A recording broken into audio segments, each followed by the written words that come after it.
to OK Sunday. Today we're going to do a little bit of a repair video on this cabinet. I've actually been wanting to do this for some time. This control panel needs to be rebuilt. Stay tuned. It's OK Sunday. Okay, let's start by obviously opening this thing up and taking the panel out.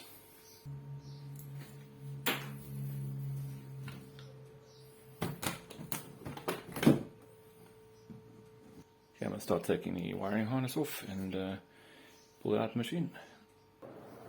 So as always, it's never fun to remove any control panel due to the wiring situation, as none of my cabinets are wired like a jammer harness or anything, so it's usually quite difficult to take each of these out and put them back in, but we'll get there.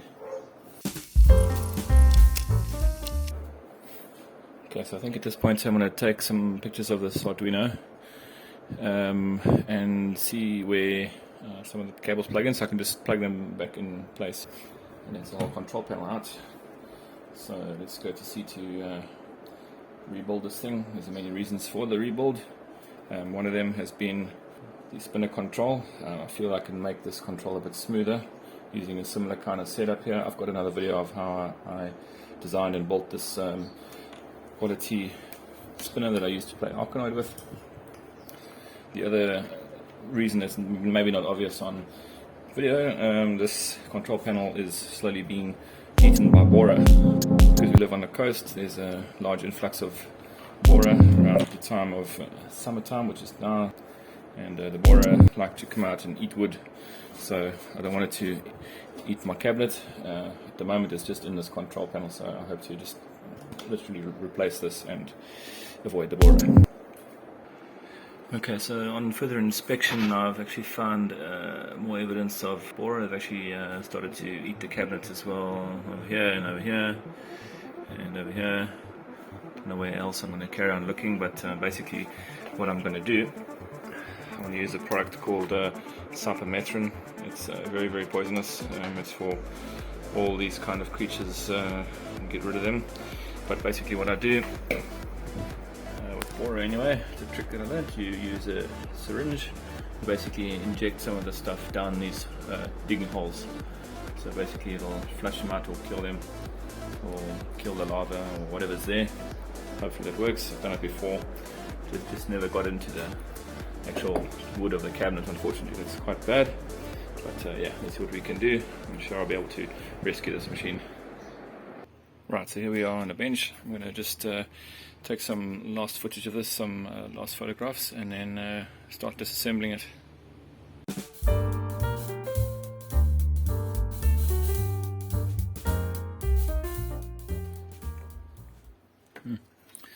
Yeah, again, see the state of this. This is just yuck.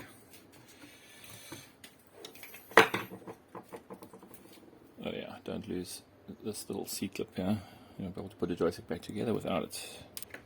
Okay, I'm going to go ahead and put this stuff on one side here.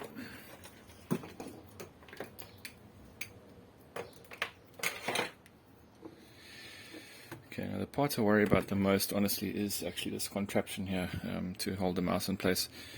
This was a once-off, very bespoke setup. Very, very basically, again, you can watch my other video about how I did this. I have a 3D printed dial top, or 3D printed top or spinner, and it goes through a shaft that literally turns this piece of cardboard on the top here, which actually activates the optical mouse that just is held in place here by this clamp and these screws. It sounds rather makeshift, but it really does work extremely well, and I've been able to play Arkanoid up to scores of 213,000, so yeah, it's worked very well for me. So once again, take some last minute video footage of this, and hopefully I'll be able to recreate this and maybe even improve on the design. So there's the shaft which activates the optical mouse. Very, very simple, very effective. I got two 608ZZ bearings in here. It's off like skateboard bearings basically. and there's some spaces and stuff in there too. Just having a look at these bearings I left soaking in petrol, and I see a lot of the rubbish has come off here, which is great.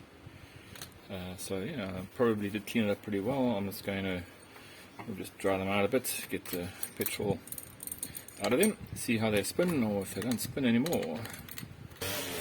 Okay, so I've got my two pieces basically cut out. Sorry, the brush cutters outside. These two will replace the control panel, and this bigger piece I haven't spoken about, this will actually replace the bottom of my retro rocket cabinet. Okay, it's just a test fit to see if it goes in. It does fit correctly with a space at the back for the plexi. Okay, so I've cut out all the holes in the bottom of the panel, and I've started to assemble this mouse structure to show you how simple it is. It's basically a shaft right through on bearings, turning a little cardboard disc. It basically just activates the bottom of a regular mouse. You see the sort of circular wear over there on this mouse from the previous couple of years of playing, and this basically just gets mounted on top of there. So I'm happy with all the button placements. I've actually made some changes. This is just a mock-up of how everything will fit on the control panel. As you can see, I've moved this up significantly. I've got a bit of palm rest now. Same goes to the joystick, a little bit more left justified and slightly higher for better wrist support while playing, and these two won't interfere with each other. I've done some tests. The button placement remains basically the same, A and B, and then 1 and 2. Number 2, as you can see, also slightly down from my original layout. I think it'll be will clear the mounting brackets better underneath. In case you're wondering how I drill these perfectly round holes, I use a spade bit that fits on a standard drill. This is a 25mm. I've got a 30mm for the buttons. The 25 does this hole for the joystick. This hole I used a hole saw as a 20mm hole. Could have used a spade bit, but don't have that size, unfortunately. In any event, the only problem about this kind of thing is a big mess now, so yeah, I got to do some cleaning here. This was a paint called Ultramarine Blue that I had mixed for this cabinet. I hope this paint's still okay. It's actually probably about 3 years old. It looks good still, so it's nice. Let's see how it goes. My first coat. Right, that was the first coat. Let's wait for this to set and then come back again later. Alright, so while I wait for the paint to dry, I'm going to play some Zookeeper, and this machine's just going to have to hang on until the paint dries. Alright, so this is the next day. The paint's dried after a few coats, and here it is.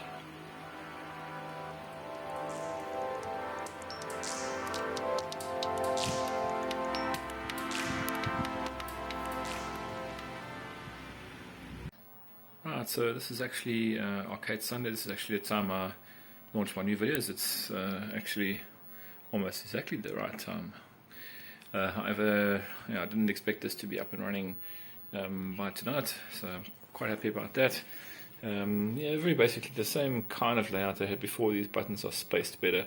This is a slightly higher up the panel and for better wrist support. Same goes for the control. It's actually in line with this spinner, and also it is in a slightly better position, slightly more to the left than the other control was. The buttons basically 1 and 2 remain the same. So I'm pretty happy with that. Maybe we get some new high scores on Arkanoid one day. 212,000 being my highest. I'm not sure if I'm going to be able to beat that anytime soon, but I'm going to give it a try. As always, thanks for watching. Have a great arcade gaming week. Arcade Sunday out.